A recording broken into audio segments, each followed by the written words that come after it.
All right. I'm with Conn Carroll, everybody. Welcome to Walk-ins Welcome. Thank you for coming. Happy to be here. Let's talk about marriage. My What favorite in, subject. what inspired you to write your book Sex and the Citizen? Sure. It's actually kind of a boring story. I was working for Senator Mike Lee, senator from Utah, and he was Mhm. chair of something called the Joint Economic Committee, which normally deals with even boring economic issues of gross domestic product, unemployment rates, etc. But he wanted to take it in a new direction and address social capital, a kind of idea that was around for a number of years, was popularized by Robert Putnam in his book Bowling Alone. Uh-huh. So they wanted to really kind of quantify as much as we could what was social capital. Was it growing, falling? What communities had more of it? What communities had less of it? And so during the portion of that, my job was to take all the research the staff members were creating and turned it into tweets, videos, op-eds, speeches, etc. So, as a conservative, I had always kind of known that there was this large body of research that showed that marriage is beneficial, but I'd never really engaged with it or read it before. And there was just so much more of it. And coming from otherwise liberal sources that I had recognized, I became interested in the subject. And I wanted to read a history of marriage. Like, where did this institution come from? How did it evolve? So I went on Amazon, and basically everything I found was either from a very liberal perspective and was not good, or the conservative ones I found were laser like focused on gay marriage, which is not an unimportant issue, but really wasn't relevant until 10, 20 years ago, and there was just eons of history of marriage before gay marriage that Yeah. I thought was interesting and was a larger part of the story that just hasn't been told. So that was kind of the genesis of the book, and that research became the book project. It is interesting because I think we just take the institution of marriage, maybe not so much anymore, but for a long time I just took it for granted. And it was one of those topics that I found hard to find a book about in context from where did it start? Why did this even begin? What was the beginning and why did it manage to persist? And it would always be more, like you said, laser focused on like marriage in Rome or something, Right. where it wasn't necessarily spanning until now. So I do appreciate that you attempted to put this all together. What was the most surprising thing that you found in your research and through writing this book?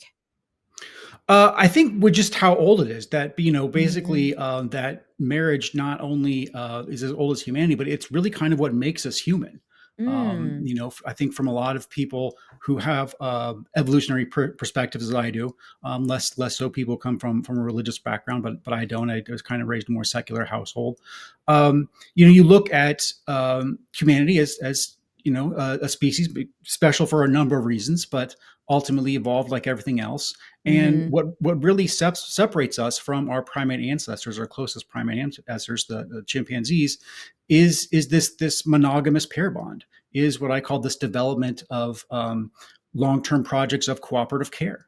And so when you look at chimpanzees, not only do they not help each other, not only do moms not get help from other moms in raising their young, they don't get help from dads, because without monogamy, you don't know who the dad is. But even worse than that, you have, unfortunately, high-ranking females who are actually thwart and actually steal babies and kill young babies of lower-ranking females. So it's the exact opposite. You have like this war among the fittest of Wow. who can survive. And so it's only really with monogamy where you have males coming in that can then form long-term pair bonds with moms who, so therefore the fathers can then provide care, but not just the fathers. There's also the brothers and sisters who, once they have one father to focus on, can form relationships with them. He can help them learn. They then learn from him.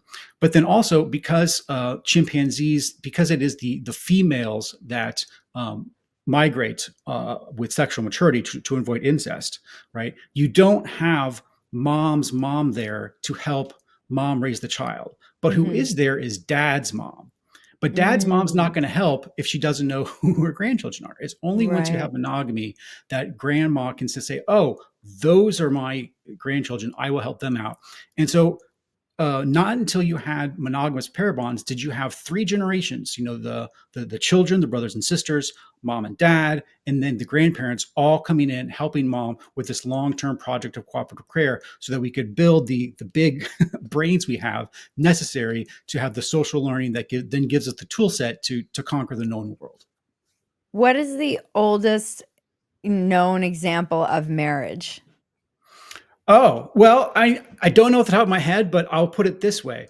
It is well established in the literature that there's been no contact of any hunter-gatherer tribe that did not have marriage practices. Okay. Wow, Uh, okay. yeah. So if you go back in history, now you're all of a sudden you're starting to talk about the written word and uh, evidence along those lines.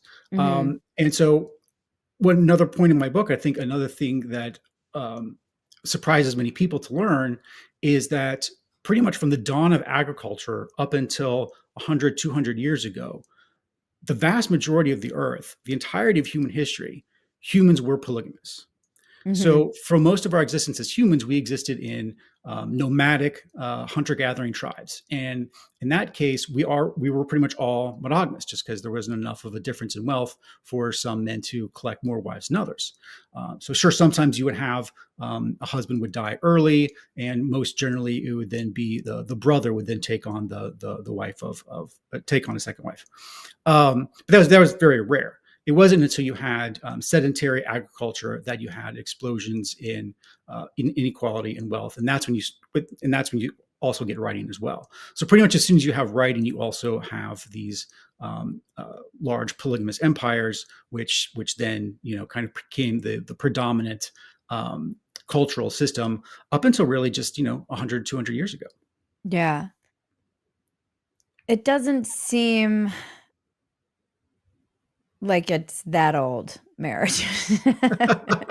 I mean, it was interesting when I worked at Playboy, we talked about this, there's that one book that everybody references, and I'm blanking on the name, The Dawn, and it's all about how humans were polygamous. This was like it's Oh, like oh, the yes, Sex at Dawn. Sex at Dawn, thank you. So Yes, this was kind of Ryan required Christopher. reading Yes. for everybody in my world, Oh, and that's very interesting. I did not know that.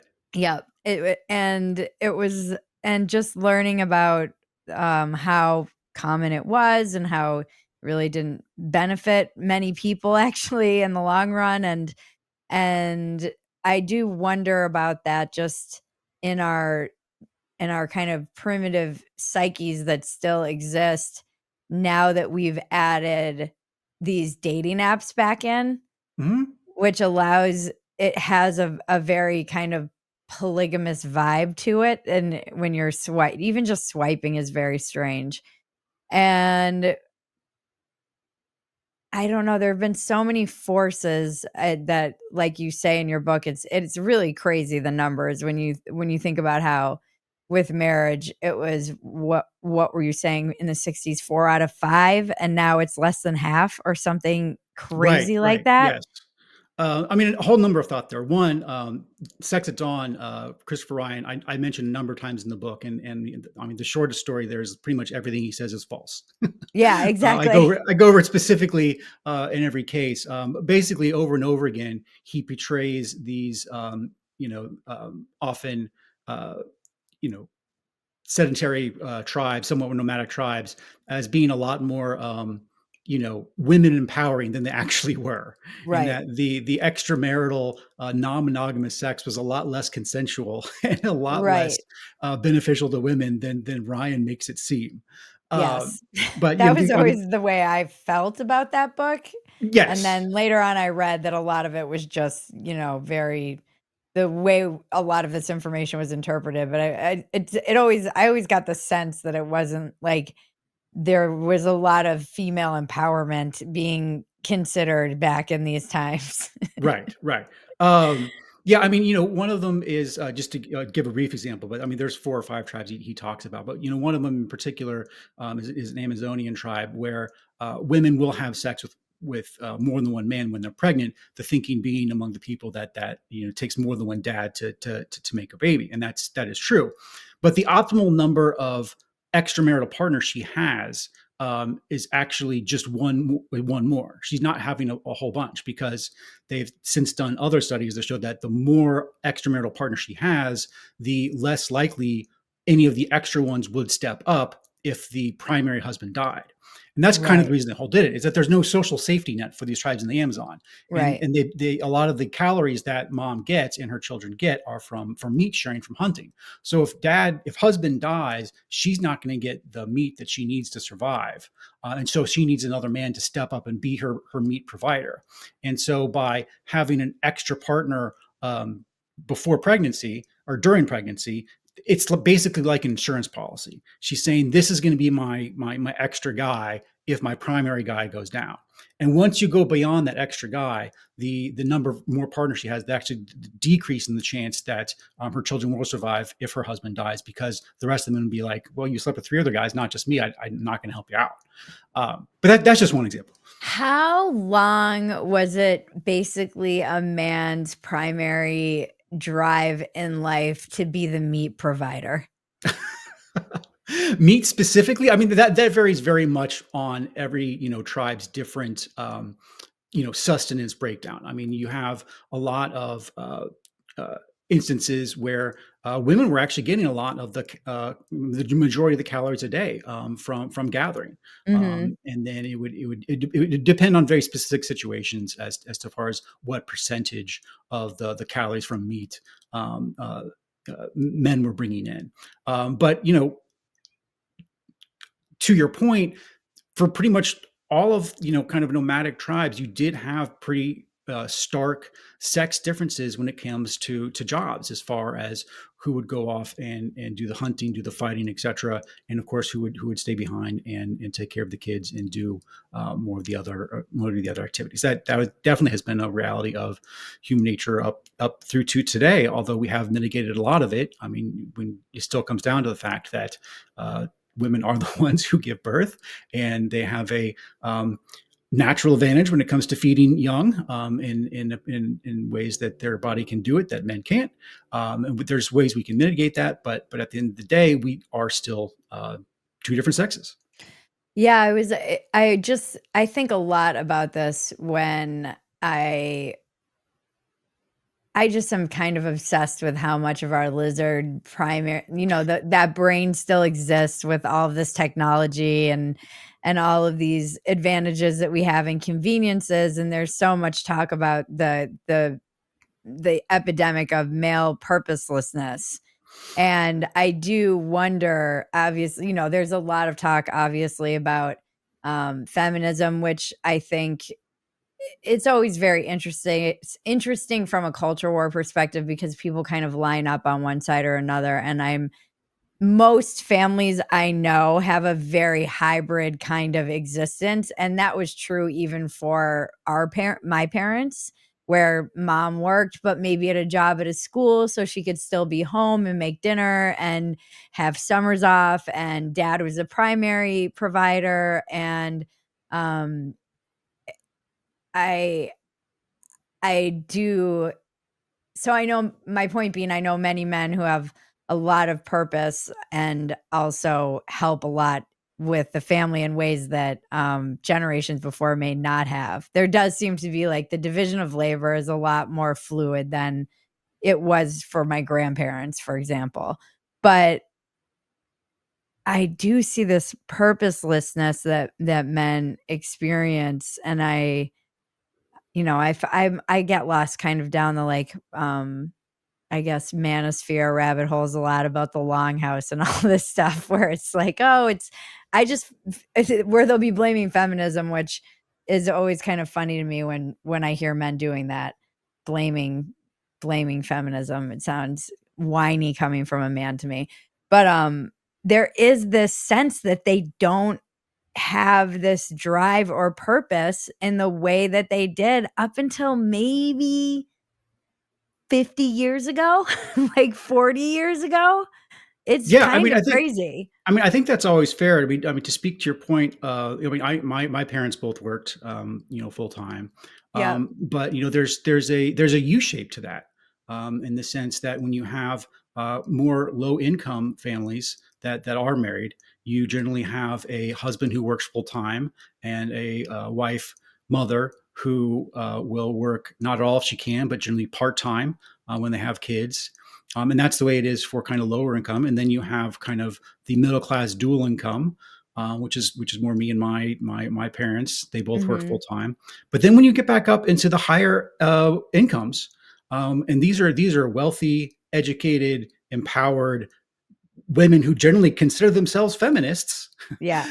they also don't work full time. They No, they I may know. have they may have a job and the rest of it. And so you still see that very strong um, uh, gender, biological reality coming back through. Yeah. And it is there even among the most ardent democratic feminists Yep. who, if available and have a high powered man, will have a part time job or not work at all, and more power to them if you can. I wish I made enough money so that my wife didn't have to work full time. Are you dealing with an HMO like I am? If you want any testing done, you have to go make an appointment. And then if you need a specialist, you've got to go to a specialist. And it's a whole rigmarole. Not anymore, folks. Quest simplifies this process. I can purchase my own lab tests online and test for a multitude of health issues I might be concerned about, and then take those results to my doctor, better armed with the information I need. Not just a doctor, by the way. Like, I'm going to take mine to my acupuncturist. At questhealth.com, you can get hundreds of tests across several different categories. You can do a full blood work panel. There's male panels, female panels. There's perimenopause panels. There's panels, STD screenings, allergies, heart health, hormones, sexual health, etc., as I was mentioning. These are lab quality tests. They're the same ones you'd be given at your doctor's office. Use the affiliate link below for a 25% discount and order your test, and then visit a nearby Quest Diagnostics location for sample collection. Again, use the affiliate link below for a 25% discount and prioritize your health today with lab work on your terms. But to your point about men feeling lost without that role, that makes sense to me. I mean, the gender roles being, as I put it, the provider protector, has been the role for men throughout history, throughout humanity, throughout culture, across cultures. Um, there's a great book called Warriors and Worriers, written by a feminist, or not a feminist, I'm sorry, a female. Warriors and what? Warriors and Worriers, Warriors and Oh. Worriers. And she does great work looking at the different cultures across the world and how similar the ideal masculinity is. Mm-hmm. Right? You don't have to be a jerk. You don't have to go around beat people up, but you do have to show a mastery of your surroundings. Mm-hmm. You do have to be able to provide for your family, be able to provide for the women in your life, and you have to protect them. And Yes. those are two big ones. And in today's world, there's all kinds of ways men could be protectors and providers. That doesn't even have to be me having a full time job, although it can. But without that, without having a role and seeing yourself coming into that provider and protector role for one woman, then yeah, I can see how a lot of men have lost their way and have become, Mm-hmm. depressed and everything else. Yeah, it was surprising to me. I was swiping with my friend and her friend, and they were talking about, it was interesting to me to see how many men, even in their 30s, don't want kids. I was Mm, kind of shocked by that. It's not just women. There's this kind of whole idea that, oh, it's the women who don't want kids. It's the women who are because you can, mark these things on your dating app, and there's a lot of men who blatantly say they don't want children, and they're definitely young enough to be having kids. It's not like they're 50 or whatever, where they feel like maybe they're just too old to start a family, which I don't think you are as a man, but I can understand that thinking. Um, but well, I I mean, was can I just ask? I mean, you said there's an app. Were the men that were not wanting kids, were they? I mean, how should I put it? Were they more of the desirable types or less desirable? they were Oh, that's a good question. I would say I think it was probably I would say average. You know, Okay. that I don't know that they were less desirable, but I don't know that they're whatever top 20% or whatever. Right. Right. Well, I, interestingly, the guys that I would say are more desirable, and I don't know what that really entails, but if we're talking just about purely physical looks, they're on round 2. You know, they have kids, they don't want kids because they already have kids, okay. and so they're on round 2. You know, like I say, it's like round 2 of the draft. Like they're getting out of a divorce, and now they're like back into the dating world, but that seems to kind of track a little bit, and that I'm like, "Oh, he's good looking," and then it's, you know, 2 kids, don't want more kids. So, reading between the lines, you're Right. divorced. Right. I mean, you were talking about the four, the kind of similarities between kind of older mating styles and now, and that with the sex revolution, in many ways arguing, but we are kind of returning to a somewhat polygamous age, and the Mhm. are an example of that. I mean, you look at OkCupid or Tinder or any of them, and it's the top 20, the top 10% of men that get 80-90% of the swipe rights, the attention, and the bottom 50% get next to nothing. And so Right. that definitely creates a kind of a polygamous incentive structure that Right. would enable men in those top to say, hey, I don't have to offer to be provider or protector. I can just hang out my shingle on Tinder and get all the as I might say, physical intimacy I need. We would say pussy. Okay, yeah, I'll let you say that, but yeah, I was going to go with physical intimacy. That's more respectable.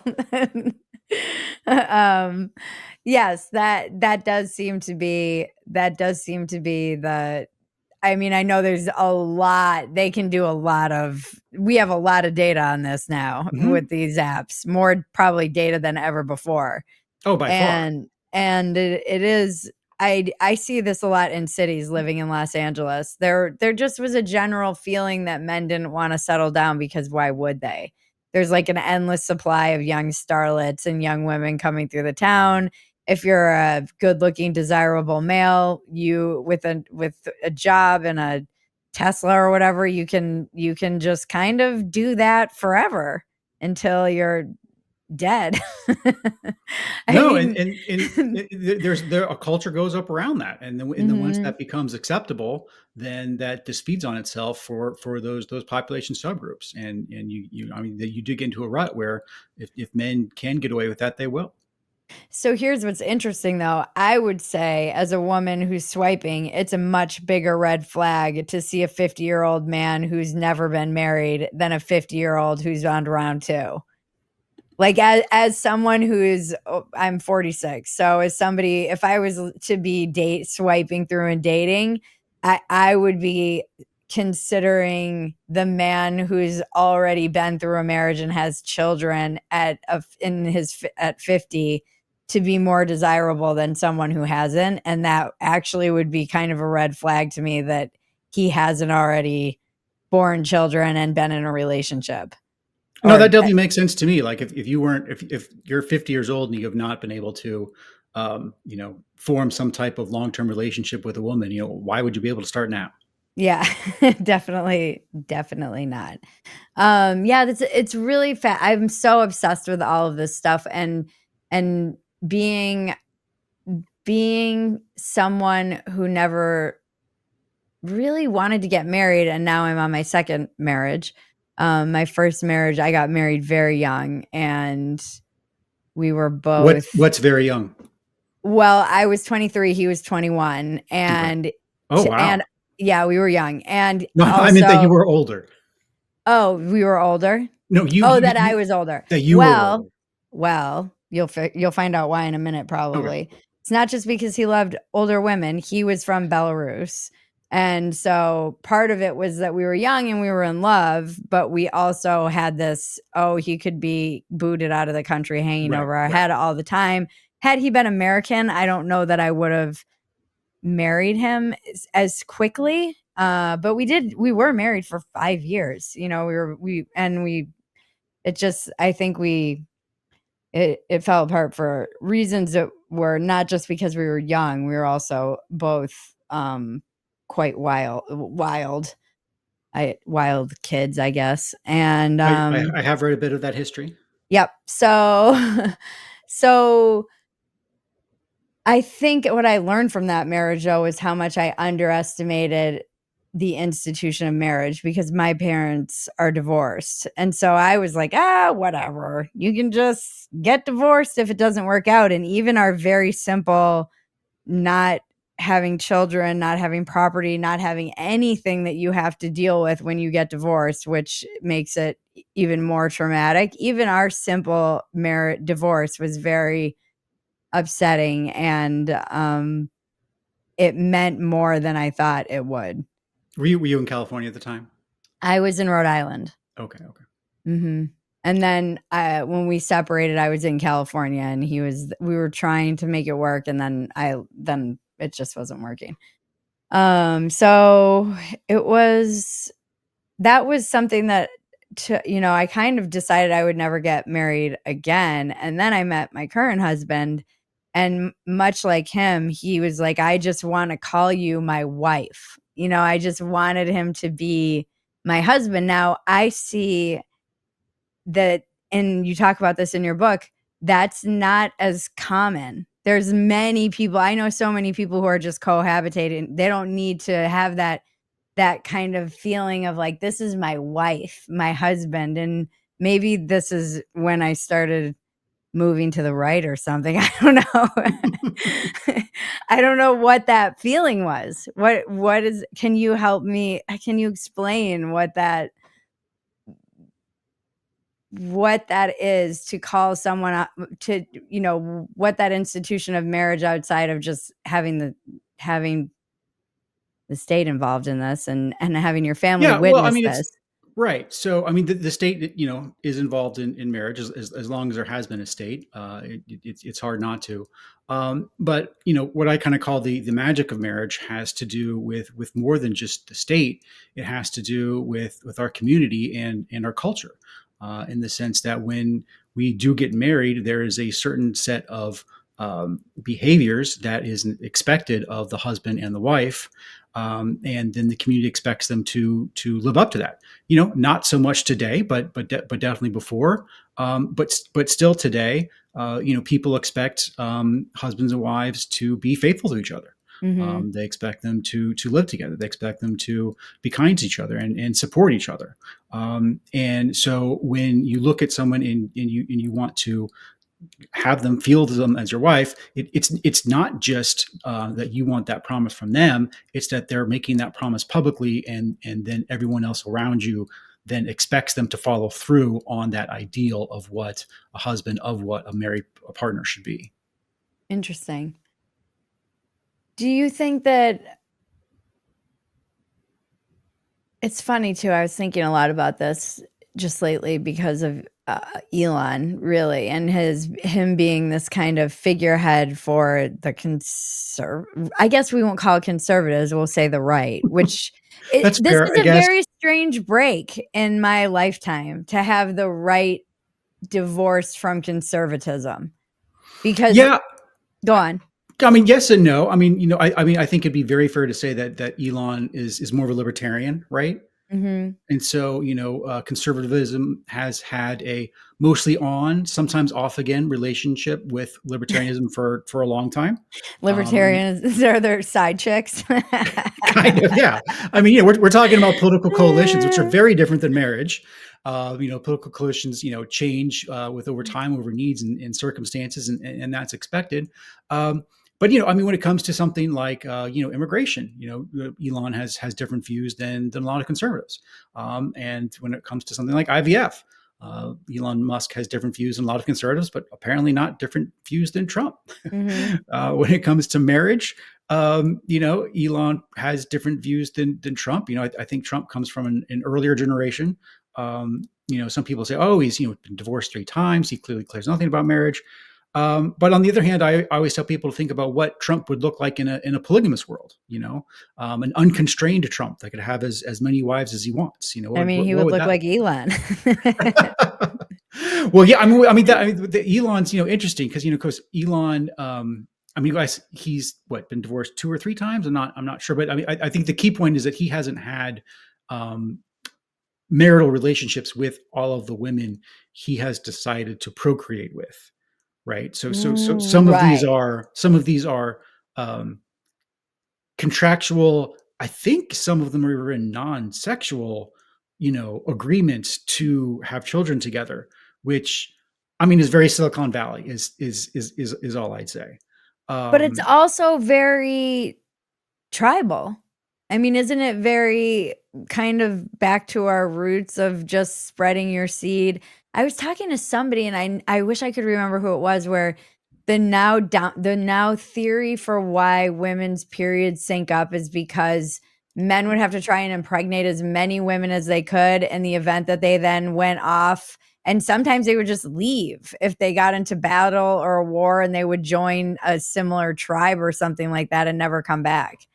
But so they had to try and impregnate as many women as they could to, keep the I don't know if this is yes, true. well, I mean, I would say that um, a lot of people believe that polygamous cultures are actually more fertile than monogamous cultures, but actually it's not true because of the reason you just named, which is Right. that when you have polygamous households, the wives end up syncing up, and the husbands don't create create as many children as you have different women living in different households with men. So actually, monogamous cultures are actually more fertile than polygamous cultures. But I mean, you're right in the sense that I mean, you go back to any pre-Christian culture, Vikings, Romans, etc.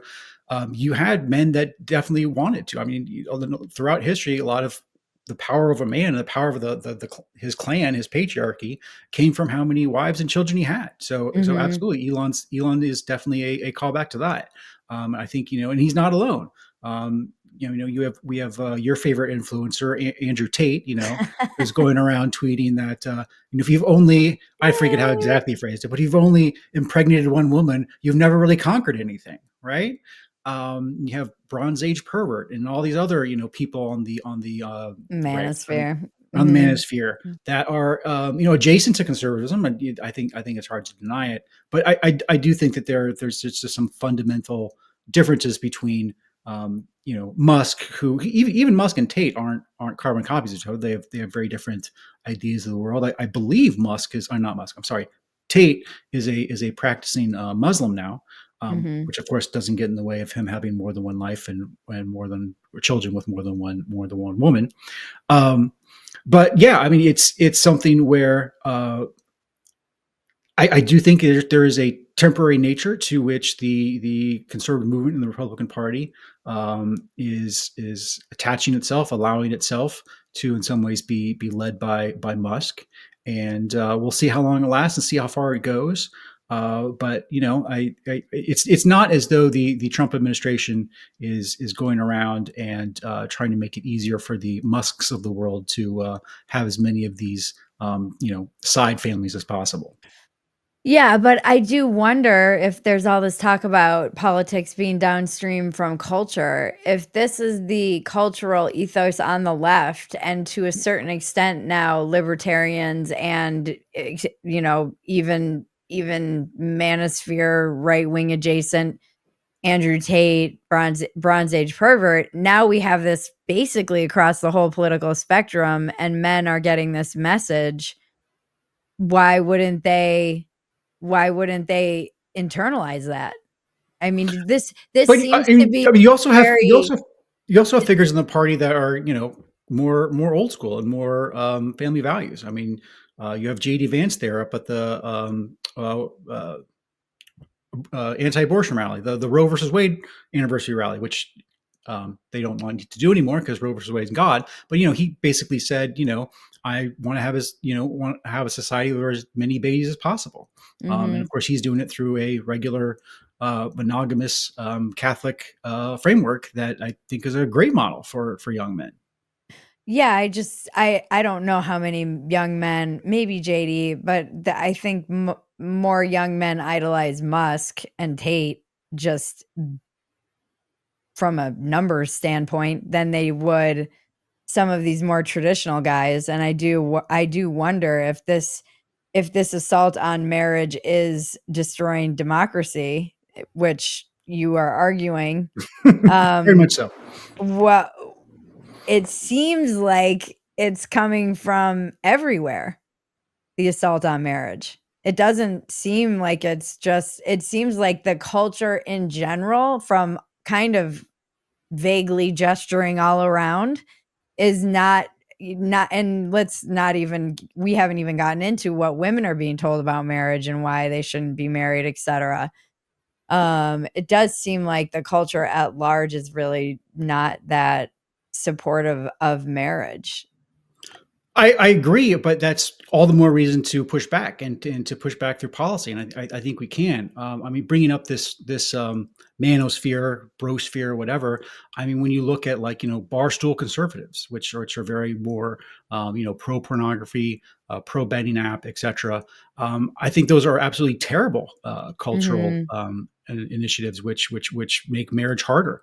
I talk about in the book about how online gambling has just devastated young men, made it a lot harder for them to get married. Because of the staggered pattern of states that have legalized online betting. You can go back and look and see how it affects different populations, and Mhm. bankruptcies go up, and credit card rate goes up, and guess who is hit the hardest?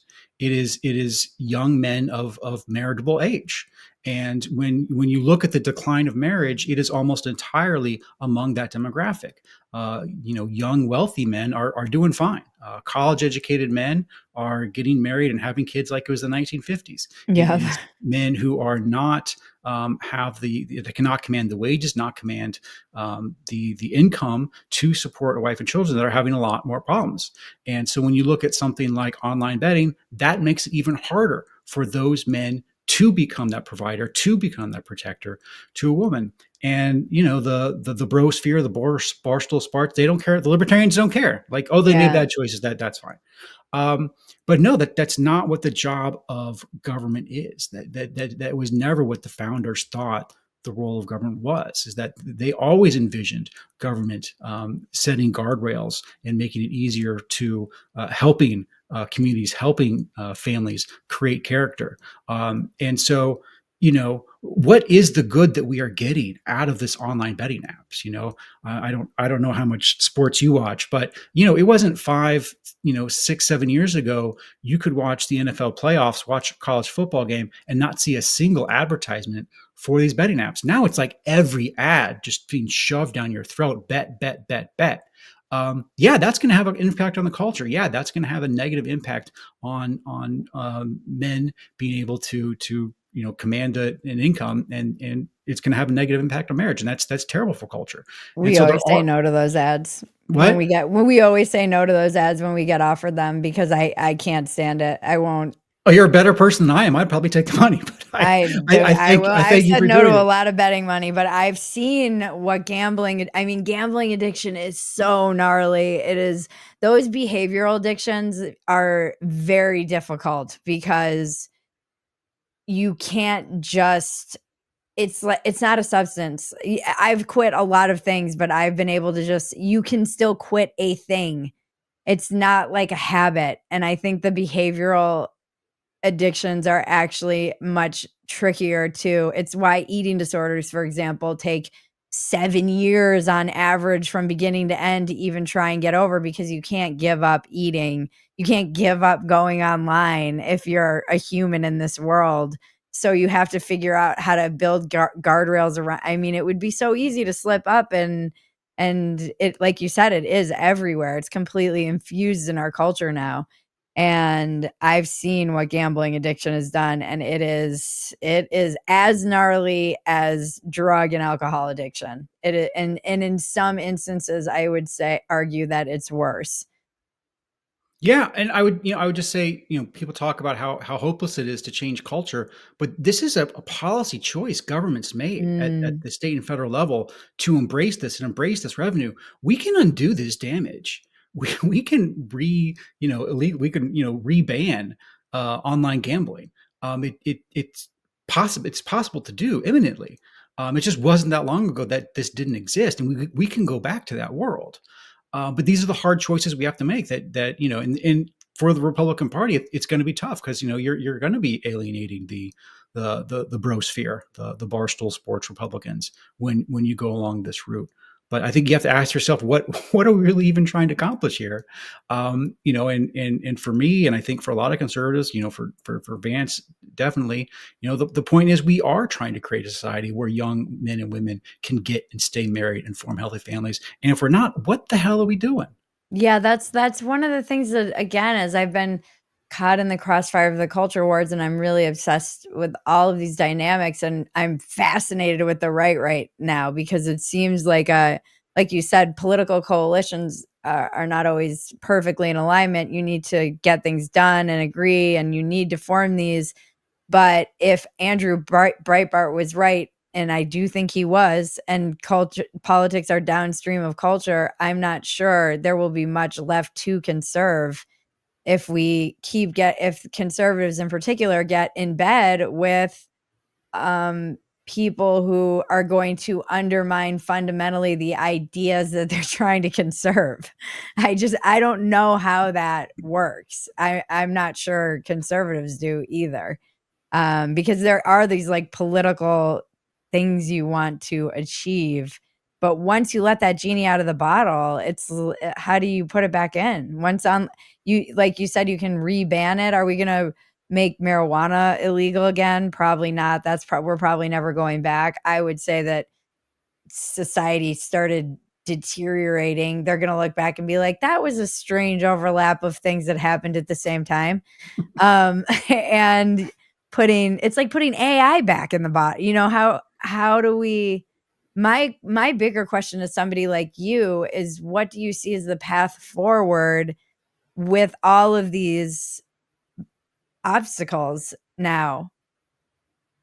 Yeah, I mean, it's going to be tough, but I think you do have a kind of younger cohort of conservatives that are focused on these issues and understand the story than you did before. I mean, I think you would acknowledge we are definitely living in a time of flux, Yes. political coalition wise, Mhm. and so you have Musk and libertarians trying different things. You have Barstool Republicans trying different things. You have people on the left seeking out different things. I mean, just look at the Trump's administrations or the larger conservative administrations kind of outreach and flirting with organized labor. Right. Mhm. You have Yep. Hawley introducing a bill along those lines.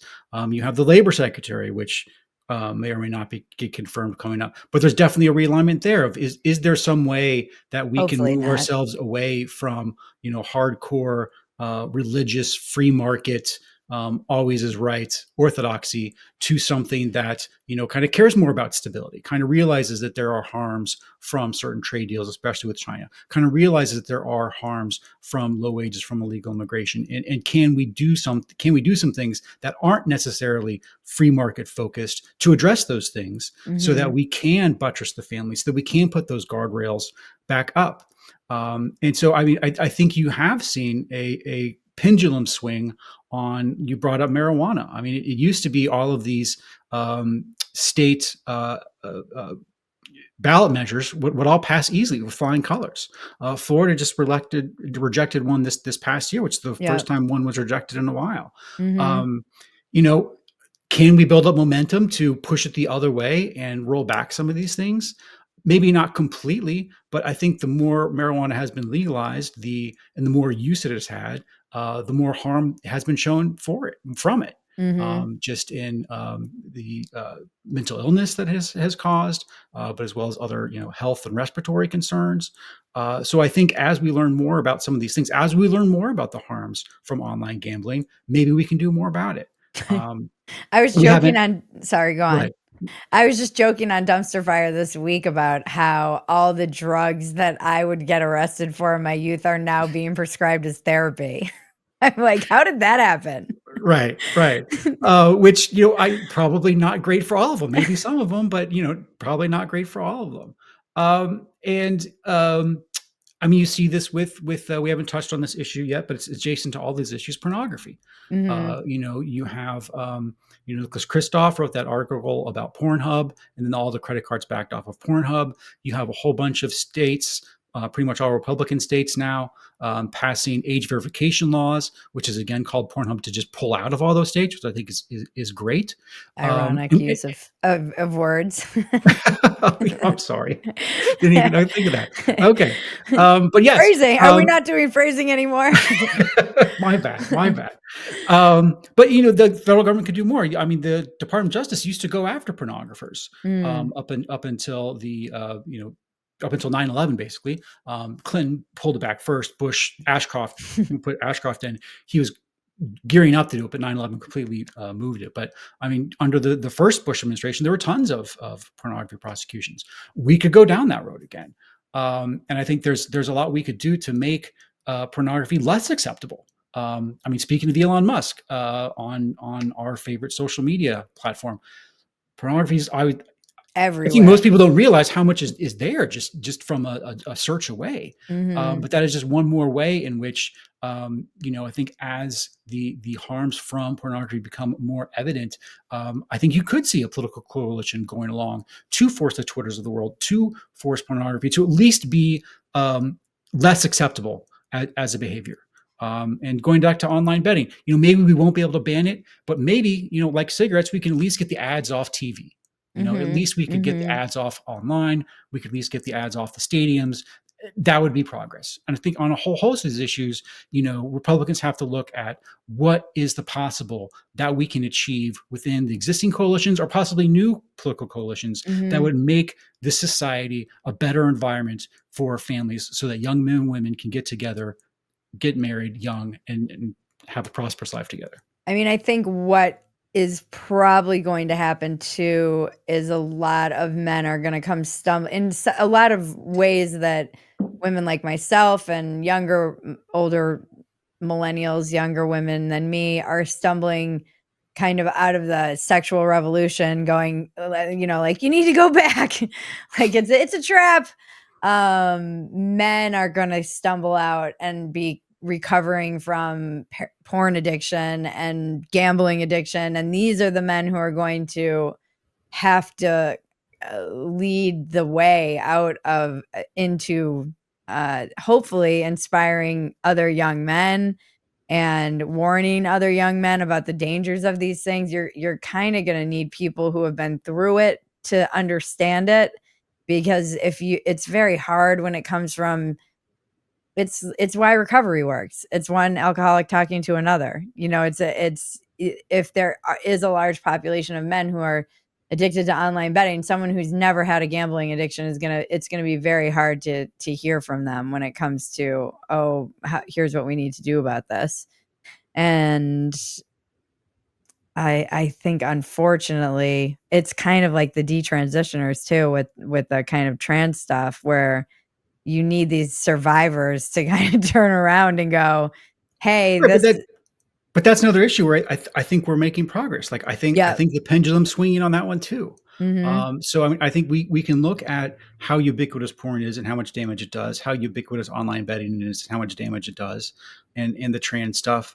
But I guess I'm trying to be hopeful. I do feel like we're near a pendulum on a number of these issues where people across the political spectrum are realizing the harm from these things, and then we can develop the political will to do something about it. Mhm. Yeah, the why is it that it undermines democracy so much? Oh yeah, absolutely. I mean, there's a number of pathways that it does to, but I mean, when you look at pretty much any issue today, marriage, the decline of marriage is part of the reason why. So just look at income inequality. When you look at a married household versus a cohabitating household, right? Look at it from a strictly business sense. What business do you think is going to be more profitable 5 years down the road? A business that has a joint banking account, an agreement of who's going to do what, and a vision of what they want to accomplish together, or two people that got together kind of randomly, have two separate bank accounts and really don't know what they're doing next. I mean, it's very clearly one Right. household is going to be wealthier than the other down the road. And so when you have couples that are stumbling into cohabitation as they are now versus being pushed by culture into marriage, you get different levels of income inequality down the road. And so that's, Mm. as marriage has declined, you have those houses, that those cultures, those neighborhoods that don't have as much marriage, that are just not as wealthy as others. Then you have generational wealth, right? When you have a single mom, or single dad who hasn't been able to afford a house, that's going to matter when they want to pass that wealth on to their kids. Whereas you have a married couple that's been building equity together in a house for many years, they're able to pass that wealth down. Yeah. You look at social mobility. Studies show that when societies are less socially mobile, when one generation doesn't believe that they can, go on and out succeed their parents, the belief in democracy decreases. Well, social mobility Mm. has been decreasing in the United States over the past or last generation, and that's largely because of marriage.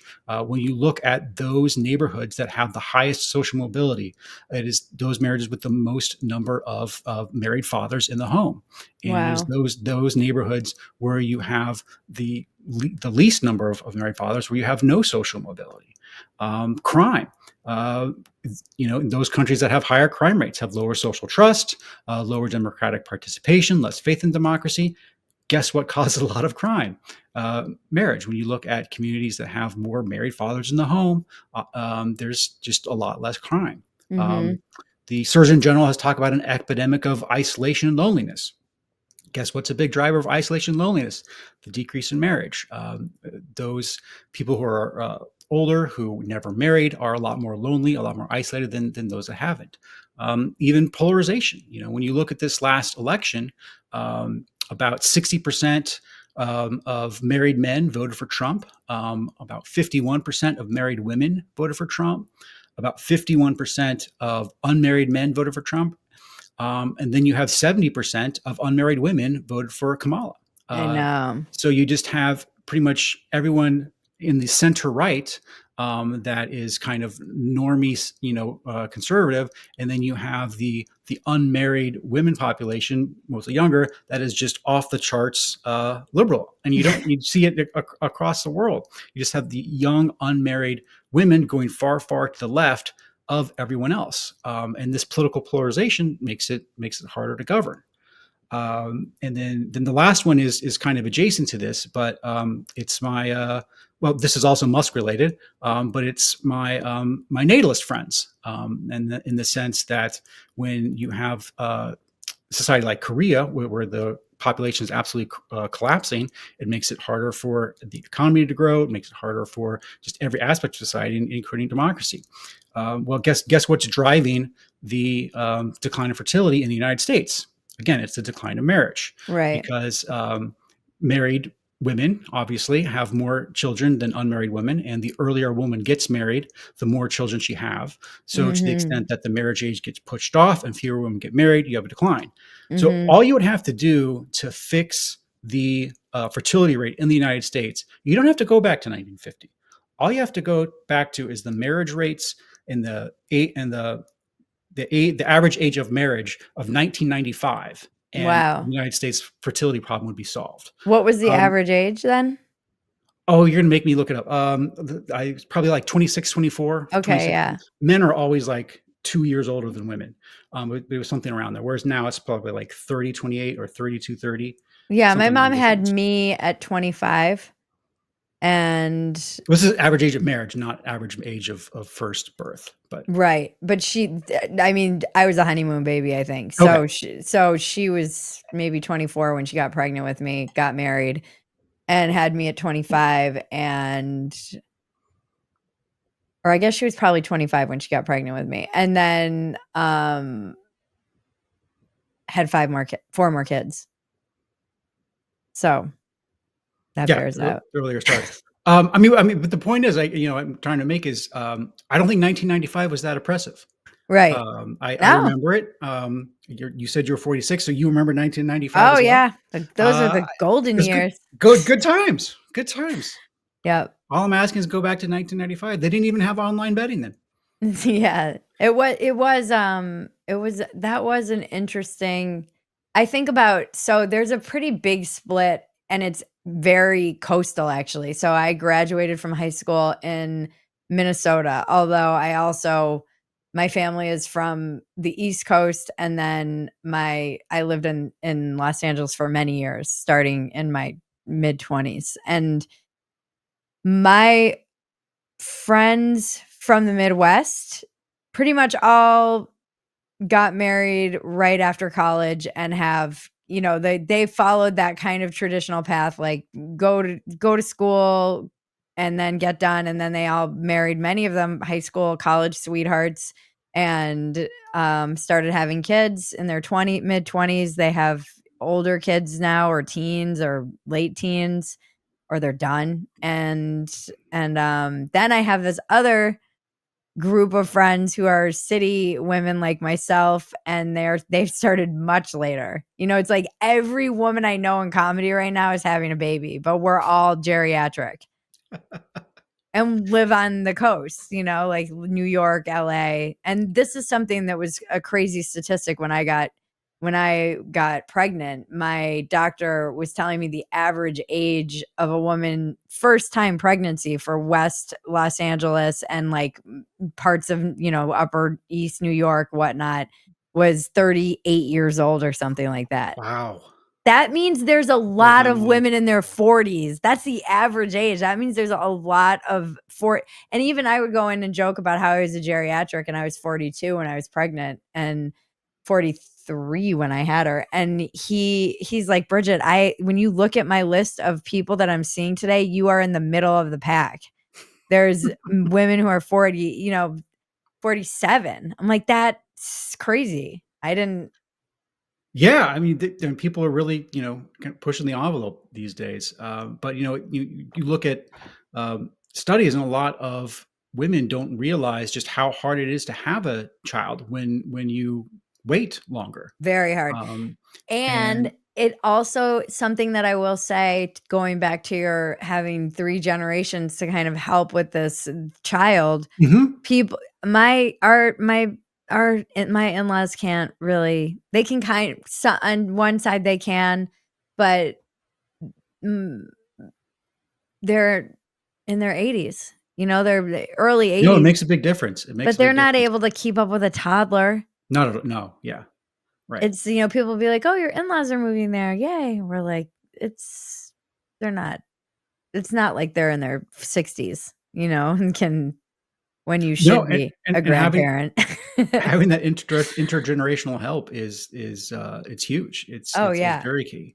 Um, that's one point of contention I have with David Brooks. He wrote a book on the not a book. This is an Atlantic article on the nuclear family was a mistake, and he makes the case that for most of American history that people lived in intergenerational households. Um, and he actually read the data from that study wrong.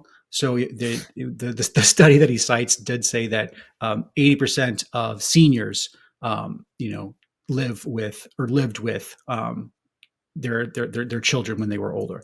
But that doesn't mean 80% of the households had seniors in them, because Oh, families were so much larger. They didn't have any places to go, and of course uh, uh, the people didn't live as long, so there just weren't that many grandparents to begin with. right, So the percentage of houses, homes that actually had grandparents in them was actually very small at the founding of the country, and then it did rise to about kind of 20% in the kind of like 1800s, 1900s, but then it has since gone back down to about 10%. So there never was this golden age of three generations living in a household, but there was grandparents in the neighborhood, which right. we had when we first had our kid. We were relatively young, and we had another couple that was also had a kid around our age, but their grandparents lived nearby, and were going out for date nights on Friday, and we were always so jealous, like, I oh, it'd be know. so nice It's to so just good. have grandma down the street I and know. just drop off the baby who we love, but Yep.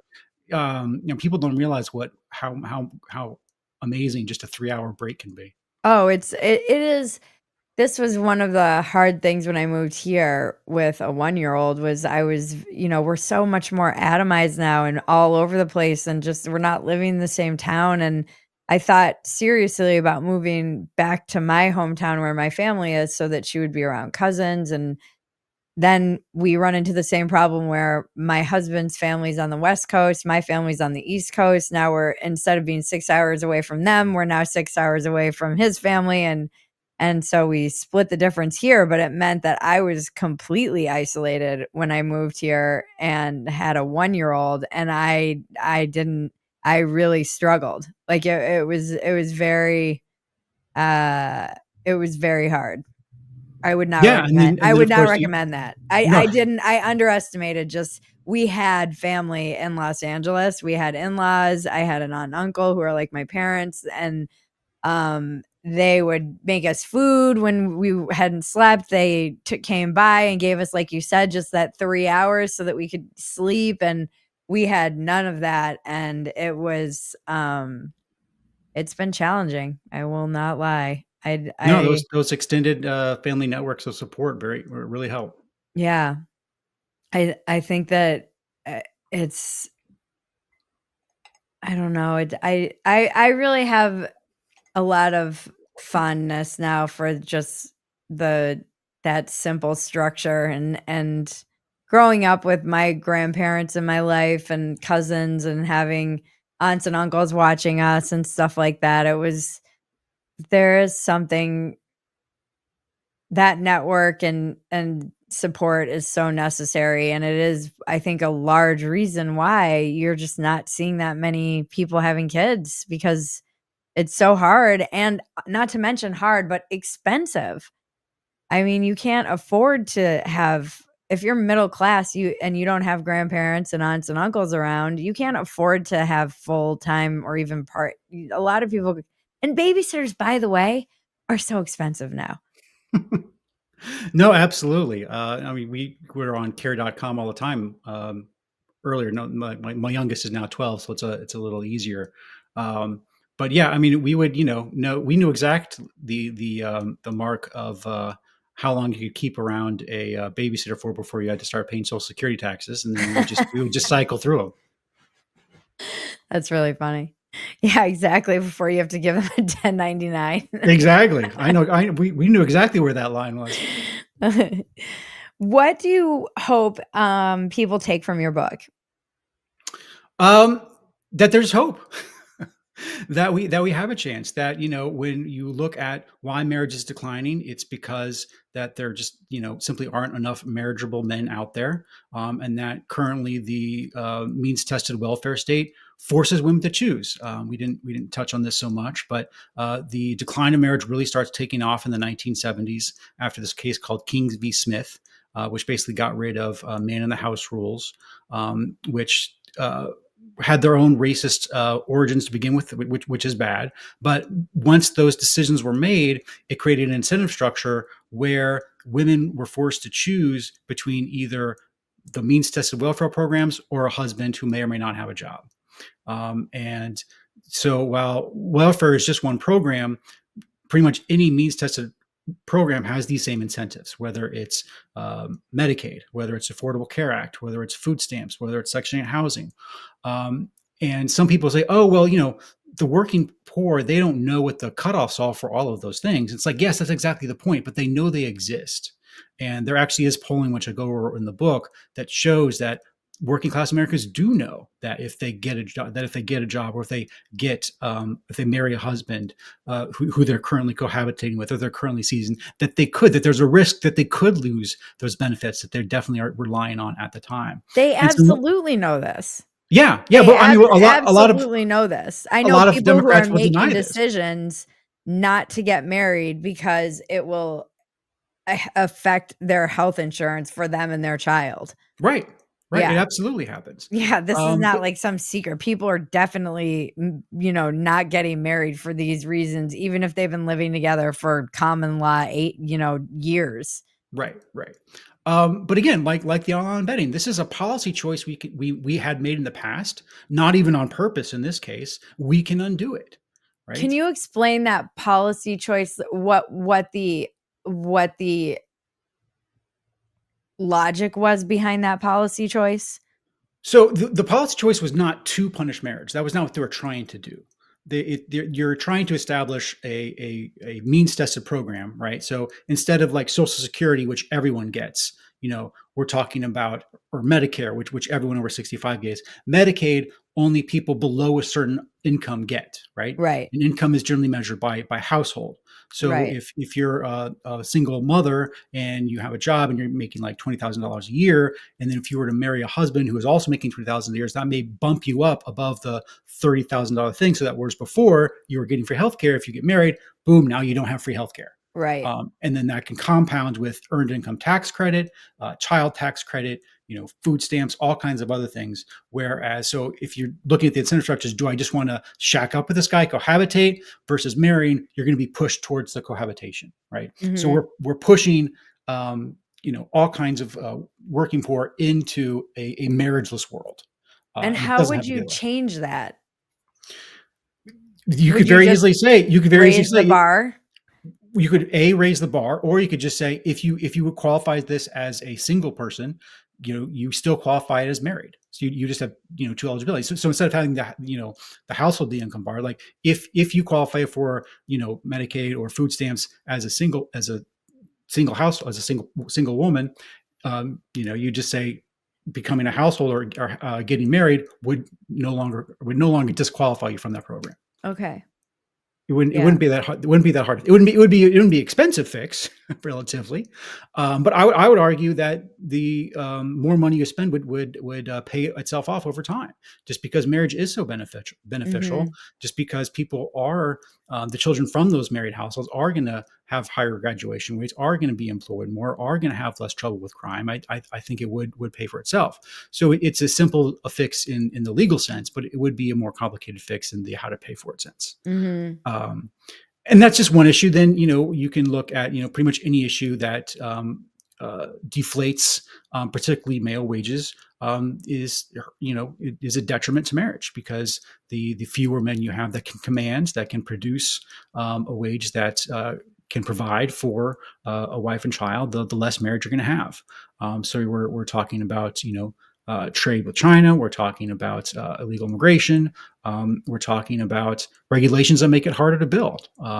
So you look at zoning laws, just a big issue on the left these days. Anything that makes it harder to build more houses is a detriment to marriage. Then there's, of course, Mm. there's permitting reform, which is big on conservatives. But the easier it is to build pipelines, the easier it is to build highways, the easier it is to build apartment buildings, the more construction jobs you have. Construction is an overwhelmingly male industry, so the more marriages you can have. So there's all kinds of different policy levers we can pull to try to produce a society where it's easier for young men and women to get and stay married. And so the point I make in the book is that instead of politicians having one staffer or one issue area that is just marriage and family, that should be the guidepost for everything. So Mhm. when you look at taxes, when you look at trade, when you look at environment, the guidepost for every single one of those issues should be: is this making it easier for young men and women to get and stay married? And if the answer is yes, let's do it. If not, don't do it. But that needs to become the guidepost for everything, not just a narrow slate of issues by itself.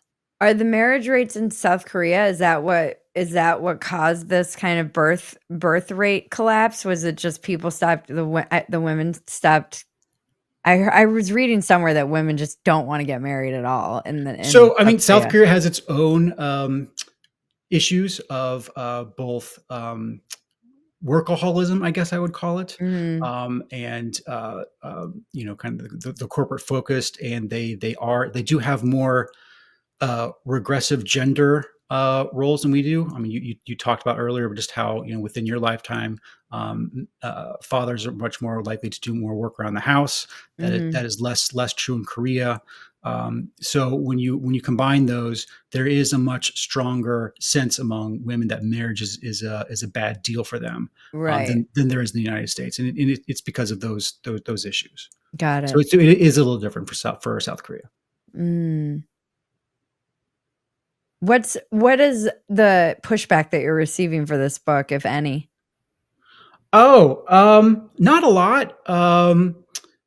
Let me think. Well, I mean, so far, not a lot of criticism from the left yet.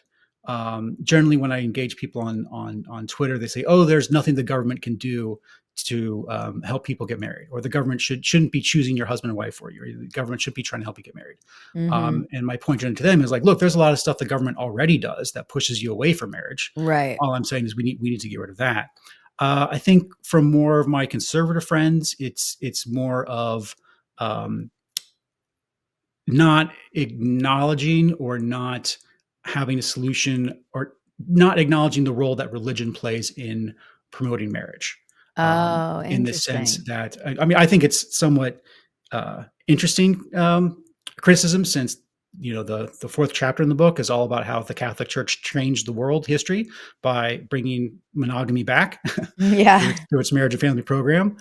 So I think when you have the Catholic Church as basically the star of the story, it's hard to say that you're ignoring religion. But they do have a point in the sense that there is a lot of research out there showing that um, those people that are religious, those people that do go to church, do have stronger marriages, are less likely to get divorced, etc. So it does appear that, and you were talking earlier about, you were so atomized when you came to Austin, and of course, church acts as a bulwark against that. If Mhm. you were of a certain faith, you could come into a community and just have a whole network of people that would be dying to help you with your young kid. True. And so, the book doesn't touch on those instances where religion helps as a way to both kind of guide young people into marriage as something you should do, and then also support young people once they are married. Mhm. And so I have my own reasons for why that I didn't address that in the book. But I think that is fair criticism that I didn't touch on religion's role today in both pushing young people towards marriage and then supporting their decision to do so. Interesting. Well, I really love this topic. I hope that the book does well. I think it's fascinating. I hope that I don't know, I get so much strength from my marriage. I do think that women have been sold a bit of a bill of goods that like you're empowered. You don't need a man. You don't need a man and you don't need to uh and you know, I lived independently for a long time and I don't need a man per se, but now I outsource like 80% of my brain to him. I feel like there are all these memes on Instagram where it's like me just walking through the airport while my husband is like looking around and making sure that everything's good. And you're like, I'm just outsourcing all of but and he does that in certain things in our house with me. And I think that's the beautiful thing about marriage. You can Well, I'm a fan. I outsource. mean, you don't write a book about how marriage saved all of civilization and brought in modernity if you don't love your wife and enjoy marriage. Yeah. Um, but I mean, there's a lot of kind of biological elements in the book, and at the end of the day, we are creatures that have strong needs for physical and emotional intimacy. Mhm. They aren't as immediate as our need to drink water or our need, to have food, but they're there. And when those are not met, we are miserable people. Mhm. And the best way to meet those physical and emotional intimacy needs is through a monogamous relationship.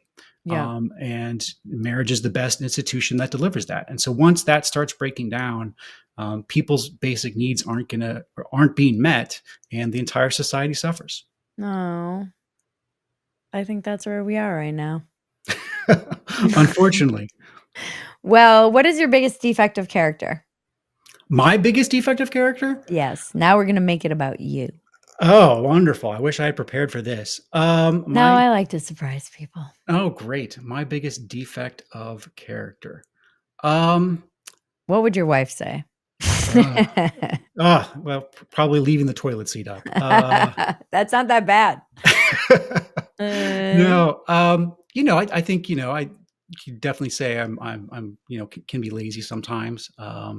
So funny to me. Writers always say this, and I'm like, you wrote a book, like a whole book, and writers often say laziness. Well, And it's probably because all authors know how long they sat I in front know. of the It's the screen. procrastination. Yes.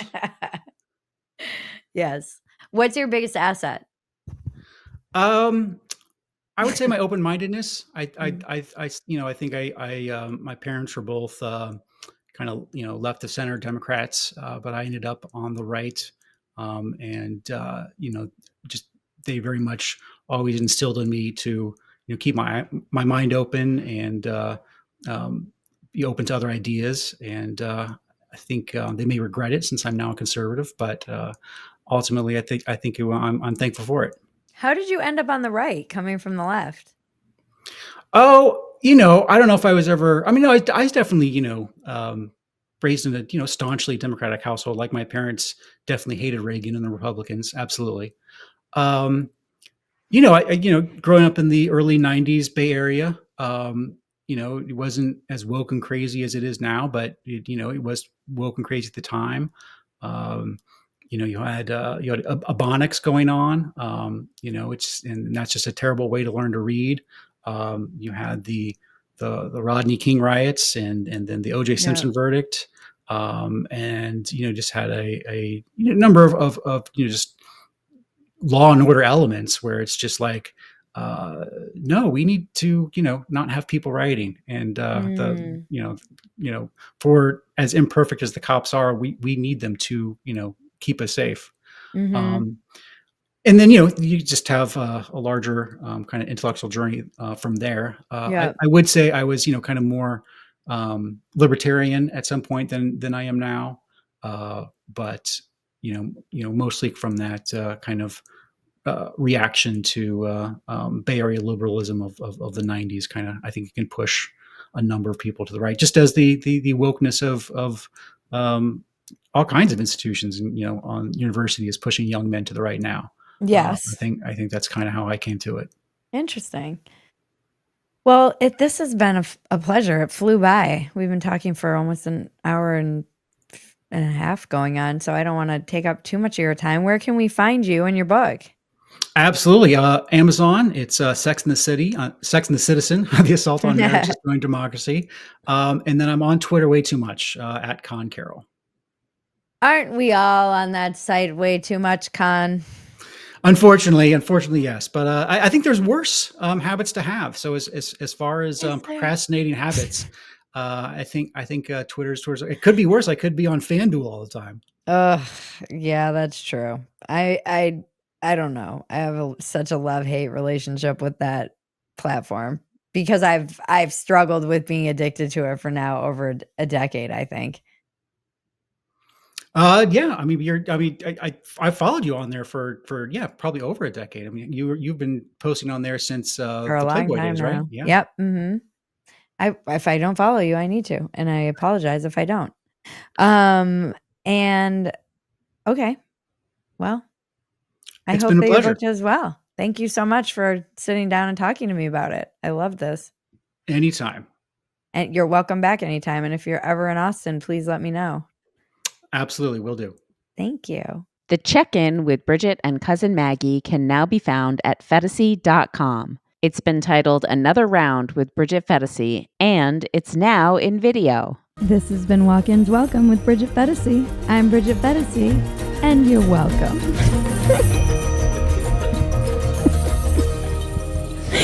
It's the dumbest line.